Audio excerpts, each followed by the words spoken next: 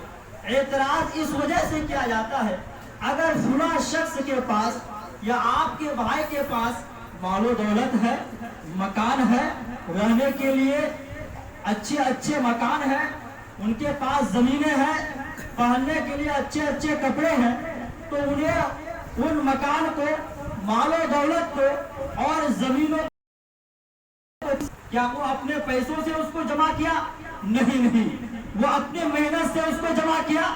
نہیں، بلکہ اللہ تبارک و تعالیٰ کے فضل و انعام سے اللہ تبارک و تعالیٰ نے ان کو ان نعمتوں سے ان کو سرفراز فرمایا، تبھی وہ مال و دولت والا ہے، تبھی اس کے پاس مکان ہے، تبھی اس کے پاس زمین و جائیداد ہے۔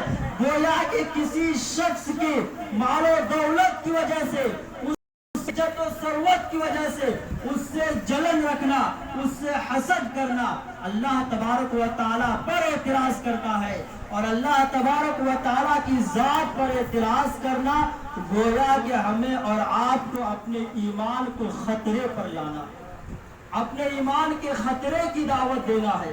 تو حضرات محترم، ہمیں اور آپ کو اس سے یہی سبق لینا چاہیے کہ ہم کسی دوسروں سے جلن نہ رکھیں۔ حضرات محترم، یہ بھی بات ہے کہ ہمارے اندر جلن آ ہی جاتی ہے، ایک دوسروں سے حسد یہ ہمارے اندر آ ہی جاتی ہے، چاہے وہ عوام ہو یا خواص ہو۔ خواص کے اندر بھی یہ چیزیں موجود ہیں اور عوام کے اندر بھی یہ چیزیں موجود ہیں۔ جیسا کہ ہمارا دل ہے نا، جیسے دیکھتے ہیں کسی کی بہت زیادہ عزت ہو رہی ہے، کسی کی بہت زیادہ تعریف ہو رہی ہے، یا کسی کے پاس بہت زیادہ بینک بیلنس ہے یا مال و دولت ہے، تو ہمارے دل میں یہ حسد آ ہی جاتی ہے، ہم جلن رکھتے ہی ہے، اس کے پاس اتنا مال و دولت ہے، اتنی عزت و ثروت ہے، اتنی تعریف ہو رہی ہے، اب اس کو کیسے ختم کیا جائے، اب اس کے ٹوہمے لگ جاتے ہیں۔ یہ ہمارا اور آپ کا جو دل ہے نا، یہ دل میں جو شیطان ہے، یہ شیطان وسوسہ پیدا کرتے رہتا ہے، ارے تم اس سے جلن رکھو، تم اس سے حسد رکھو۔ حضرات محترم، کہتا ہوں کہ ہمارے دل میں حسد آتے ہیں ہر ایک، تو اس کو دور کرنے کی میں ایک دو وجہ میں آپ کو بتا دیتا ہوں طریقہ۔